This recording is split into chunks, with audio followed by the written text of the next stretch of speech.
Jersey. Stand the up, y'all. Let's get into it. I am back with my recap and review for the Real Housewives of New Jersey. This is season 14, episode 5, Glitz and Blitz, y'all. Let's get into it.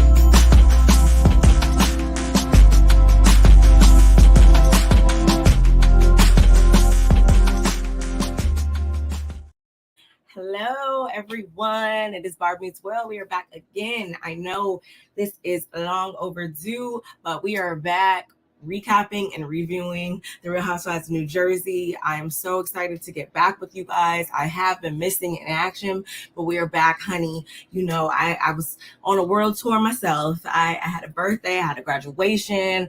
A lot has happened. I am officially in a new era. I turned the big 3-0 on May 30th. So again, I was traveling for that. Wasn't able to get back to you guys with my recaps and reviews, but again, we're back now, so that's all that matters, all right? But before we get into what we are going to be discussing as it pertains to this episode, why don't you guys go ahead and hit that like button. It helps me and my channel in terms of the algorithm, and it helps me attract new subscribers such as yourself. So go ahead, hit that like button. If you're not subscribed, hit that subscription button as well. And while you're at it, hit the notifications bell so you know every single time I make an upload. And share me with all of your folks, because you never know. Just because you might not like something I say, somebody out there might like something I say. So go ahead and share me with your people, please, and thank you.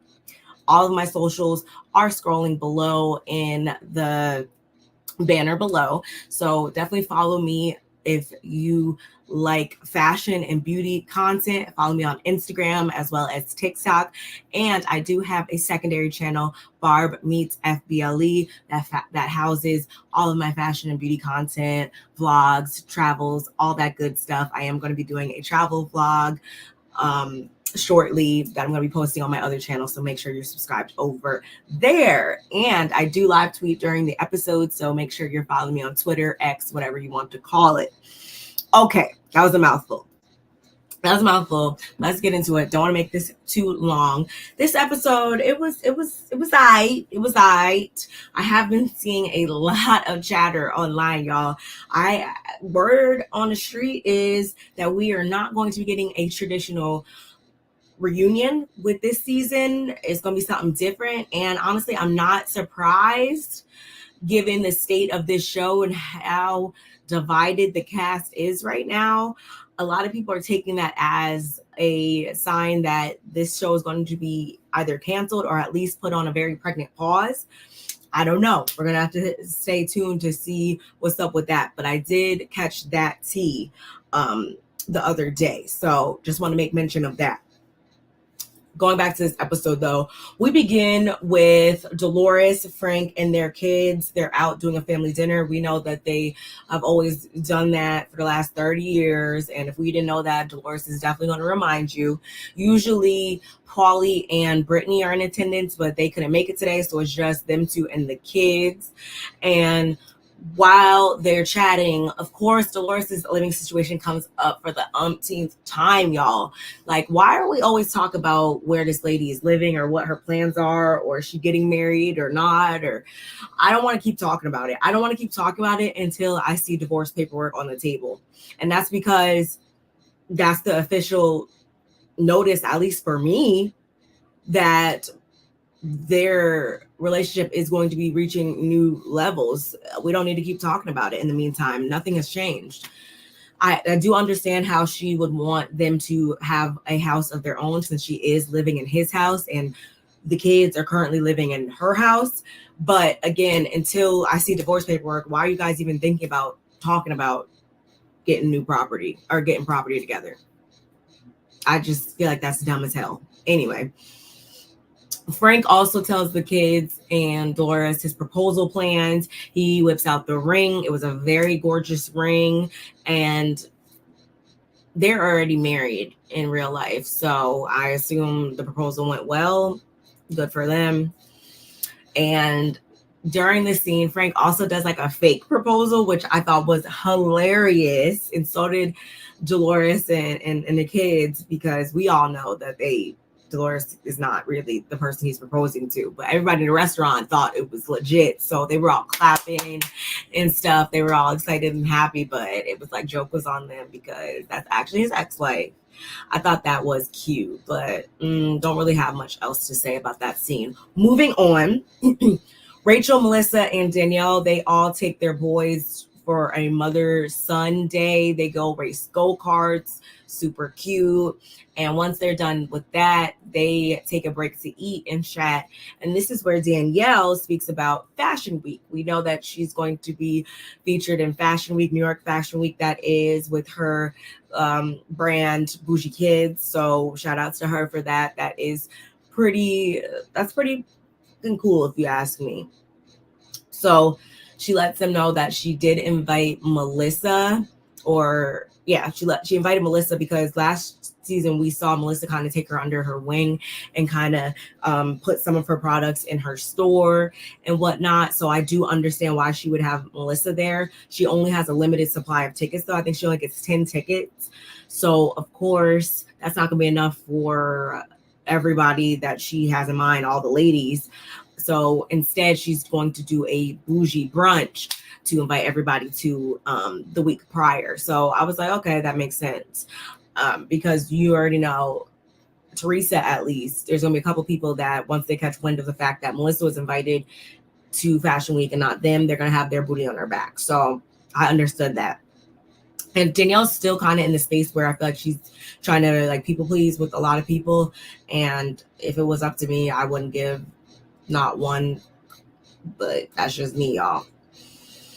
And of course, during this conversation, she needs to bring up how she's not speaking to her brother and her dad, which then makes Melissa emotional because we know that Melissa lost her dad some years ago. I think she was 17 when she lost her dad. So it kind of tugged on her heartstrings.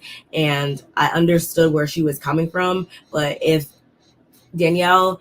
it's all going down how Danielle says it is, and her feelings matter too, I can understand why she is not super moved to make amends with her dad / her brother, or at least with her dad, I should say, because she has reached out kind of to the brother and he wasn't receptive, according to her. But word on the street with that is that Danielle, she's not telling all the sides of the story. So until we see all the sides of the story, y'all, I'm just not want to put all my eggs in that basket. I'm sorry if that makes me seem like a cold-hearted person. By no means is that how I'm trying to come off, but it's just like, girl, like, I don't know. It just seems like there's something that we're missing there. Y'all let me know what you guys think in the comments. Moving on. Jennifer, Aydin, and Teresa also during the scene, we get a split scene, so they're linking up to do some facials at Bill's place or whatever. So Jennifer tells Teresa how she saw Jackie. Oh my God, here we go with that. So, in doing so, we also see Margaret in, she saw Jackie and Margaret in a heated conversation inside the locker room. We saw that on episode 4 at the baseball game, how Jackie and Marge got into it because Jackie's coming off as a flip-flop, y'all. Y'all let me know what you guys think about that in the comments as well. Do you guys think that Jackie's being a flip-flop? Do you think that she's just making amends with Teresa and Jennifer because she just fully thinks that they're like really her friends and she's really just trying to start anew? Or do you think that's giving a little booty kisser of her? I'm sorry, I'm gonna have to go with the latter of the two, because the way that she was all torn up about the rumors and stuff about her husband cheating and all that, like there was a lot of damage done between her and these two women, and then all of a sudden it's just like, oh, all is forgiven, we're just starting anew and we're just locked in now, like, yes, these are my friends. It's just giving like you just want to be full cast again. Or you think that hitching yourself to Teresa, aka the face of the network or the face of the franchise, is going to save you a spot or something. And I don't know if she just started here today or what, but Jackie, let me just tell you, Teresa doesn't really hold as much weight as you like to think she does. Just saying. Because if that was the case, she would have been able to get Melissa off last season when she said that at the reunion. Just saying. Just saying. That's just my. And then on the flip side of that, Teresa and Jennifer, then being the messy people they are, trying to collect Jackie up for their own bidding, they call her up on the phone and they want to get, the details of what all transpired during that heated exchange. And Jackie falls right into it, y'all. She's like, well, I probably shouldn't vent to you guys about Marge, but I'm gonna just do it anyway. And yada yada yada. And I'm just like, girl, you're not helping the optics of this of how you're coming off whatsoever. Like, for real. You already know that you shouldn't be going and telling them anything about anything that involves Marge, because these are, at least, I won't even say these, because Jennifer and Marge seem to be on good enough terms on the surface at this moment, but we know dang well that Marge and Teresa are not on good terms. So you going up to my quote unquote enemy to tell them anything, even if it's not meant to disparage me directly, my name should just not, I shouldn't even be a topic at all in y'all's conversation. That's just how I see it. If you're supposed to be my friend and you're not trying to be messy. But she says that she was defending, she being Marge, was defending Danielle and how she felt so alone and blah, blah, blah. She's in a new space. She's not going to let anybody dictate or tell her who she can be friends with and all this other stuff. And I am sticking to what I said, which is Jackie shouldn't have been surprised that she wasn't invited to Danielle's party. And I'm with Marge on this one. You guys weren't cool at that time. That's why you weren't invited. And it's not me being okay with somebody disinviting you or leaving you out of everybody, but you, like, a spade is a spade here, sis. Like, you guys were not on good terms. So why would you ever think that you're going to be invited? Like, if you guys were on good terms and she just left you out, that'd be a different story. But you guys weren't. So I don't know if Jackie came back with amnesia this season or what, but it's given delusional AF, in my opinion.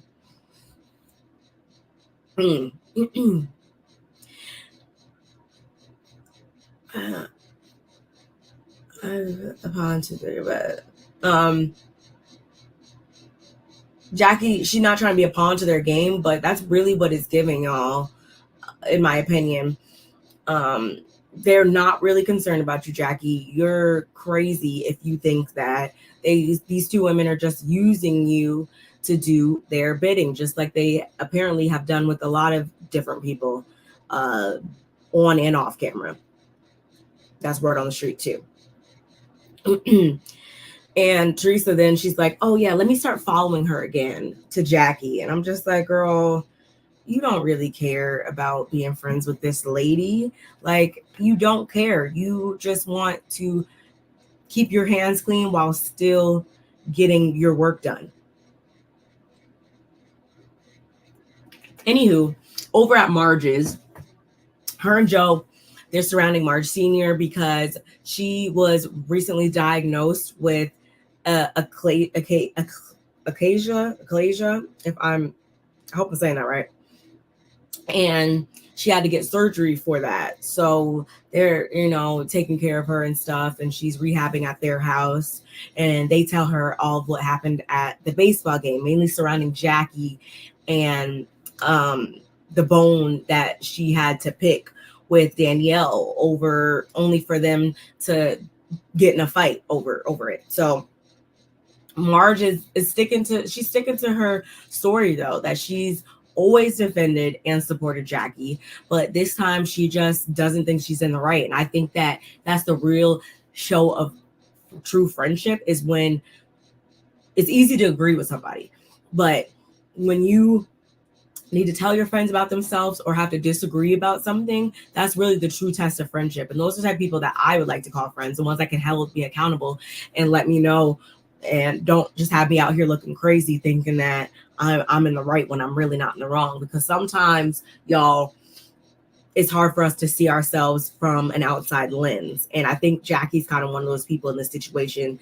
that she's coming off looking crazy AF because we all saw what transpired between those two ladies in the past. We saw you looking her up and down like she had on fake Versace, and you're wondering now why you were left out of something. Like, go back in time and do that over, and maybe we'll come out with a different result.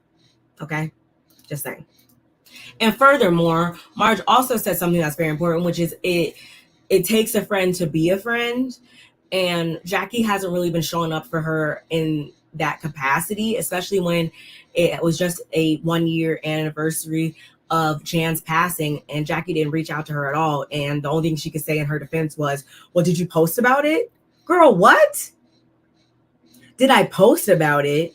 Like, so you're reducing our friendship and you remembering important things about your so-called friend to social media posts? That's where you draw all of your information from on your friends? Well, joke's on you, sweetie. Some of us don't share every part of our life on social media. Therefore, in order to really be there for your friends, you have to actually know things and know them offline, like in real life. I know what my friends are going through in real life. I don't need a post. Jackie's a weirdo, like for real. She's really like a weirdo in my opinion. Moving on. Teresa pays Danielle a visit. It's getting closer to New York Fashion Week and she's super stressed, rightfully so. She's going to close out the show, we find out, which is like, you know, saves the best for last. It's giving a grand finale. Like, I see how that can be a big deal. Danielle shows her some of the pieces, of which Teresa calls basic, which I understood what she was getting at. We all do need our basic. We need our staple pieces. Everything can't be a statement piece. Sorry, y'all, to break it to you.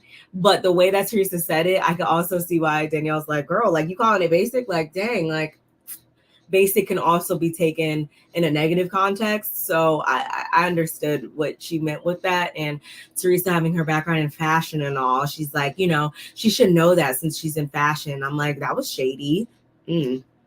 Caught that. So Danielle doesn't plan on telling Teresa that Melissa is going to be attending the Fashion Week show with her. And I'm like, that's a good thing. She's still going to find out, but I'm like, I understand you not wanting to tell her because Teresa, she would have her booty on her back about that. She would feel a type of way about that, although it makes sense. Again, being as though Melissa was the person that brought her into the fold and kind of was like a bit of a business mentor to her last year. I can, again, understand why she wanted to bring Melissa along, but that would not go well with someone like Teresa. Teresa would find an issue with that and say that Danielle's trying to be all buddy-buddy with Melissa or whatever. Like, because two things cannot be true at once. You cannot support one while supporting the other. Like, it's like they're oil and water right now. So it's like, if you like her, then there's absolutely no way you could like me. False dichotomy. Moving along. Danielle lets Teresa know that everybody is invited to the brunch, though, including Melissa.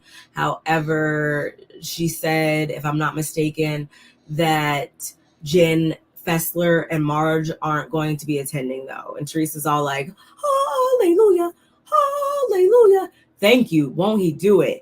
And that's what I mean. That's the same thing she would have given something along those lines if she would have found out that Melissa's coming to the fashion show. So things, it's just like one of those things where it's just like you don't even want to cause the drama, not because you're scared, but just because it's just like it's not even worth dealing with the drama that's going to come from it if I do let her know that. So I got that. So Danielle also brings up how Marge was telling them about how Jen Fessler had called her and told her that Jennifer Aydin was making fun of Danielle at the dog birthday party, or the dog party or whatever that Jennifer Aydin hosted. Jennifer did do a good job of impersonating Danielle. I have to give it to her. I cannot take that away from her. But Jennifer, she's an agent of chaos and she's messy. So I could understand why Danielle was also offended by this. Especially when everybody's constantly been telling her that Jennifer's the one that set her up, and then now you're like trolling me. It's giving, yeah, we're not really friends. Thank you. Teresa's not a friend to anybody, including Jennifer, if you ask me. And Jennifer's always trying to please Teresa, that she doesn't care who she falls out with at the same time, which I think she allowed Teresa to lead her down a path that she might not be able to return from, because rumor has it that they've been outed basically about their communications with bloggers and stuff, and them being the ones that reveal certain information to the bloggers, so that they can go out and publicize that information so it doesn't come back on them. Oh, well, Jennifer, you made the bed, you're going to have to lie in it, is how I feel about that one. I don't feel badly about her because she's a grown woman at the end of the day, and no one forced her to do Teresa's bidding. Sorry. Just saying. And Danielle, you were used last year. And that should have been revealed as soon as you found out that Melissa knew about the rumor.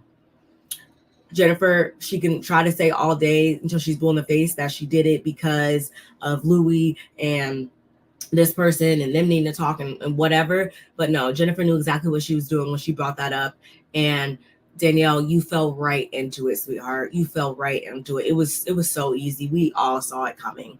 And it was a rookie mistake. But I think she's on such a warpath trying to not make the same mistakes that I do feel like at the same time she's still going to make the same mistakes, if you guys get what I'm trying to say. Moving on. Jennifer Aydin and Melissa, they meet up to talk. Finally, they have this long overdue talk. And Melissa kicks it off by saying that, there's an obvious issue between us. Like, you have your stuff, I have mine. And I think Jennifer wants to continue to start in the middle. And by no means, y'all, am I standing anybody on this franchise. But I do feel like Melissa has a point where it's just like, every time that she says something, it's like in response to something that Jennifer started or did or picked with her about first. And although I can't agree fully with the fact that Melissa says Jennifer is like obsessed with Joe or whatever, what I can say is she's not obsessed with them as people, but she is obsessed, I think, with the dynamic of their marriage, especially when she can never get Bill to do what she wants, so to speak. She sees how Joe and Melissa are with each other and how he would like kiss the ground that Melissa walks on and all of that, and how they do show like a united front on pretty much everything. I will say that about them. I feel like that's what Jennifer is jealous of.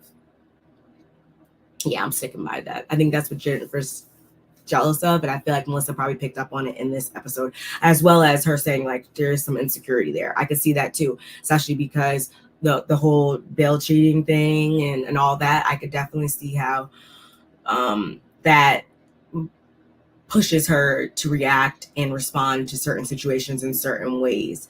And she always, I feel like she always does have a lot to say about Joe.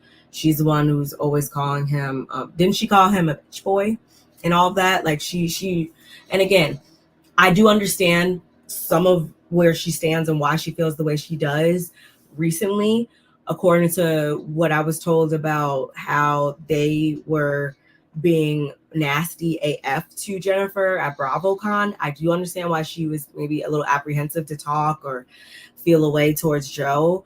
But again, I do think that it goes even before that BravoCon and stuff incident. I do think it stems from there being some type of animosity up under there linked to their marriage dynamic.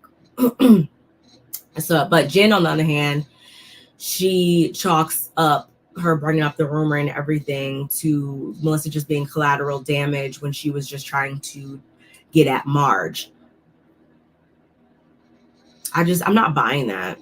I'm not buying that. Do y'all think again that Jennifer has a hard on for Joe? Do you think that she meant anything malicious by bringing up that rumor? Definitely do. But I want to know what you guys think about that.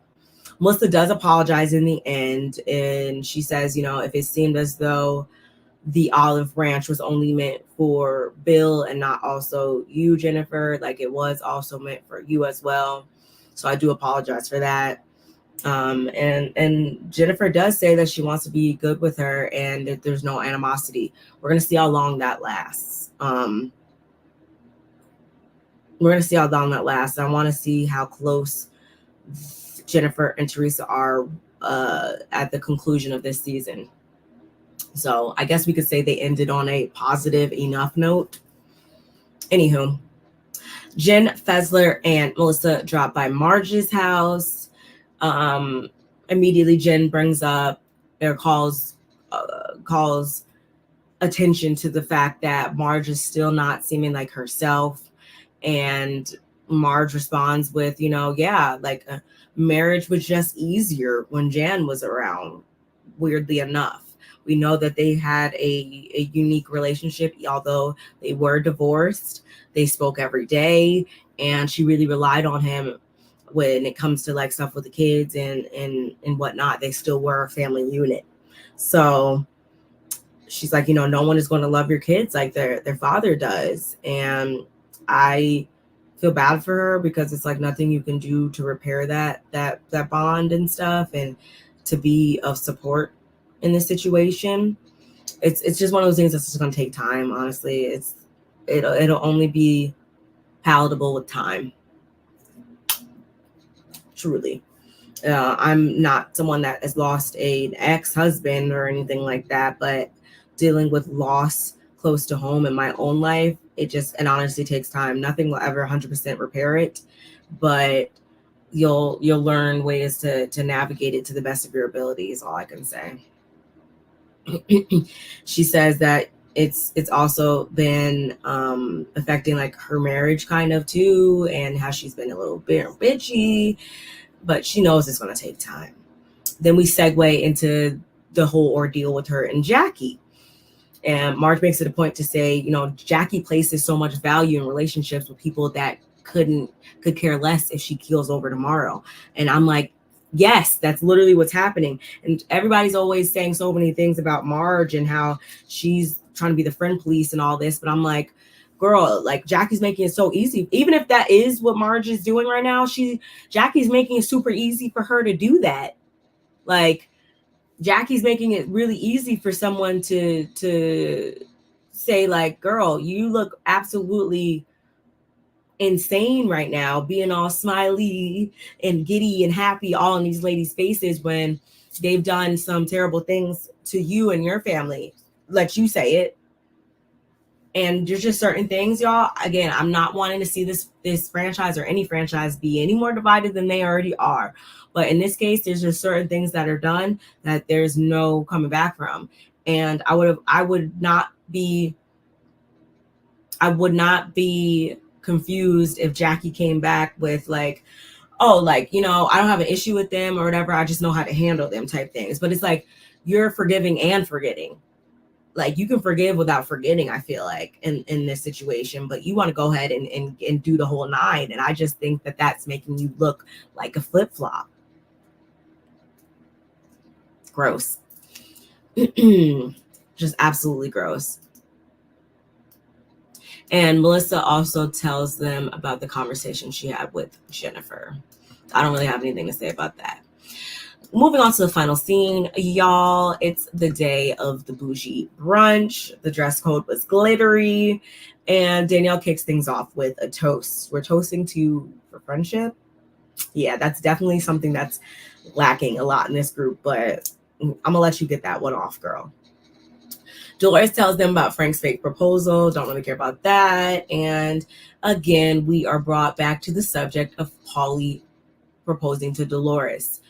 Again, I'm not even going to give it 5 more minutes of my time because the man is still divorced. Or the man is not divorced yet. The man is still married. The end, period. And also in the scene, Dolores goes on to say, like, yeah, if he did propose, though, at the same time, she would accept it. Girl, what? This is what I mean. I feel like Dolores ties so much of her identity to whoever she's dating right now, and that just dictates her life and like what she's willing to accept. And it makes me want to throw up in my mouth. It really does.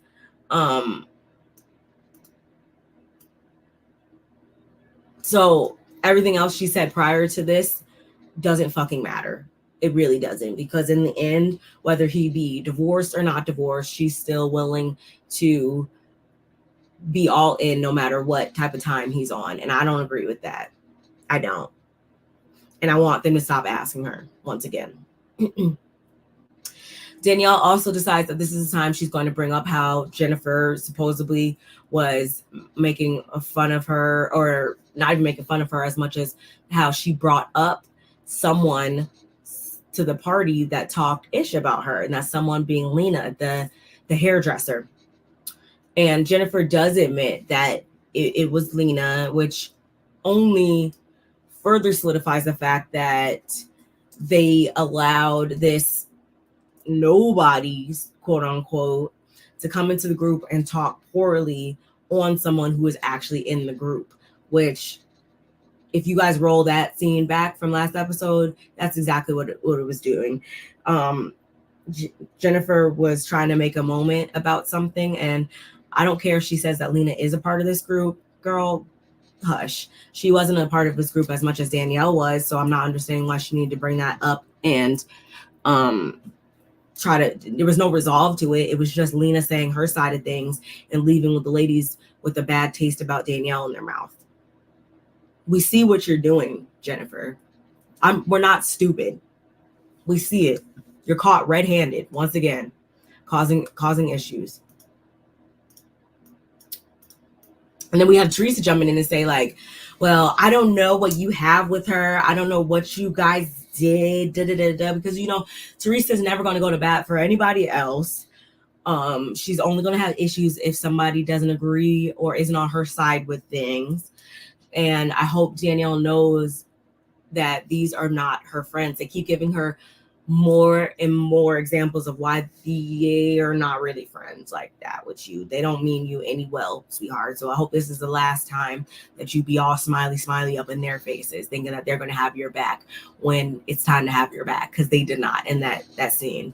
They were allowing Lena to say her piece and create any type of thoughts in people's heads, and that's not the true show of friendship, in my opinion.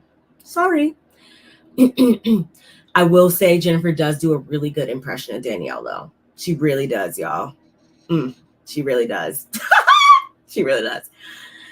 Ooh. And that's just because she's childish, I feel like. So, of course, she's able to freaking impersonate people. You're a child. You're a woman child. Jennifer sticking to her reasoning, being she couldn't tell her without telling her where it was derived from, which was when Joe and Louis spoke. That can be Jennifer's justification all she wants, but the North remembers, we don't believe you. You are lying. You are lying. Just like you were lying last season with the whole Melissa rumor and stuff, and acting like you didn't bring it up on purpose.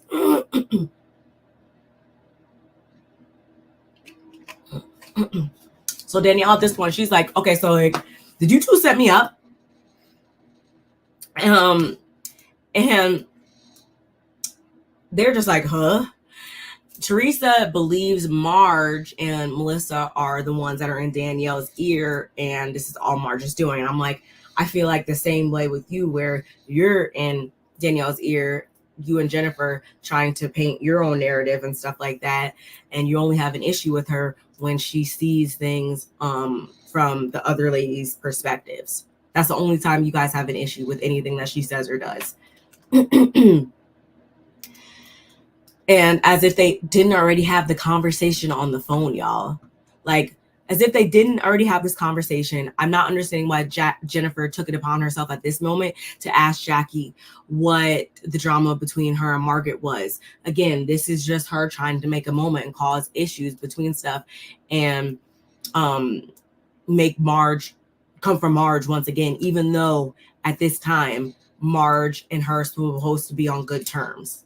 If that was the case, then why do you keep asking Jackie what happened and doing it in a space where Marge isn't there to advocate for herself? But whatever, because before she can answer, Teresa freaking chimes in to say, you know, Jack, she don't care about you. How would you know? You guys, you don't even know anything about these two ladies. You're just now becoming friends with Jackie again. You and Marge aren't even talking right now. So how do you know that she doesn't care anything about her?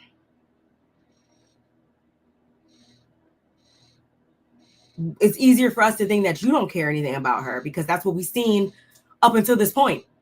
You guys being at each other's throats. Honestly, I feel like Marge is the only one that's always been supportive of Jackie. I'm trying to think. Yeah. Anytime she's been on the outs with anybody, I can say that she's been on the outs with everybody else except for Marge. Not everybody, but enough of the other people, but never Marge. Y'all let me know. Y'all get me together in the comments if I'm remembering inaccurately, but I believe that is the case. So Teresa, you're just saying stuff at this point. But it's cool because you won't be saying too much for long because Rachel was the MVP during this episode for me, y'all. I'm not even gonna lie. Rachel was the MVP because before we know it, it gets started between them two. And Jackie, you know, she's still on her mountain of I'm gonna be friends with whoever I want to be friends with, and nobody can tell me different. I don't care. Da da da da. But again, the final bone that was brought up during this scene was between Teresa and Rachel.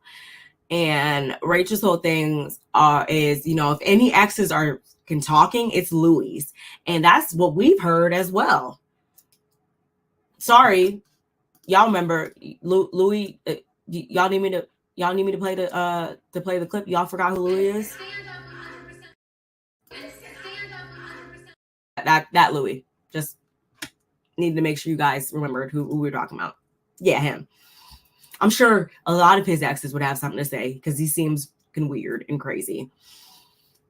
And Teresa, though, she's standing firm in that she didn't mean currently when she was talking about John Fuda being the biggest drug dealer in Bergen County. And I'm like, if you didn't mean presently, then there was no need for you to bring that up. So then why'd you bring it up then if it had nothing to do with right now? But it's okay because Rachel gathered your ass real good, real fast when she said, you know, if my husband has built a life for himself and his family, what the fuck have you done, you stupid bitch?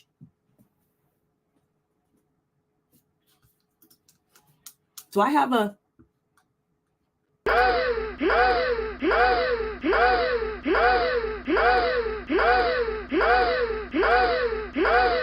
Ooh, Rachel, she gonna give it to you, and she did, and she shut Teresa's ass down to the point that the bitch walked off and left. She had shit to say because what can you respond to that? What can you respond to that? Because unlike John, say he was the biggest drug dealer and you didn't mean it present. So you meant it in the past. Okay, cool. If that is the case and he was doing that at one point in time, what can you say for yourself? Because he was young and naive at that time. We'll give him that. Those were lessons that he learned early on in his adulthood. You made mistakes, and I don't care if it was Joe or what. You got in trouble for real at a big ass age. So what can you say about yourself, ma'am? Exactly. That's what it was giving. I feel like that's what Rachel was getting at with that. And I would have said the same shit. If we want to talk about exes, you can't even, we can't even talk about your ex because he can't even come back over here and say nothing. Last time I checked, he can't come back in the country. So shut you all the way down. Give me all the edges. Yeah, give him to me. That would have been me. That would have been me. I ain't backing down from shit. So Dolores, you can also be quiet too, talking about some. I would sleep with one eye open. She gonna cool down. She gonna cool down, but in a couple of days, she gonna come for you. Okay. Was I supposed to be scared? Teresa doesn't hold as much weight as they try to act like she does, y'all. She doesn't. I don't give a fuck if you're from Patterson. I don't give a. Does it look like I care? Because I don't. Go back. Go back there. We're good.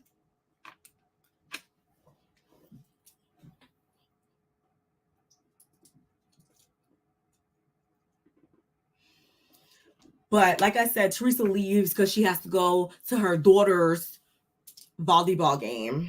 So she says. No, she just didn't have anything else to say about that because you allowed your husband to get you guys up a river with this whole one. And Rachel let you know I'm not the one or the two, bitch. And again, shout outs to Rachel on this one. That the last 5-10 minutes of this episode were everything I needed, y'all. I definitely enjoyed it. Y'all let me know what you guys think of this recap and review, as well as let me know what you guys think of the episode, this week's episode of The Real Housewives of New Jersey. Don't forget to like the video, y'all. I'm actually gonna play that on the way out. Don't forget to like the video, and I will see you guys in the next one. Okay, bye.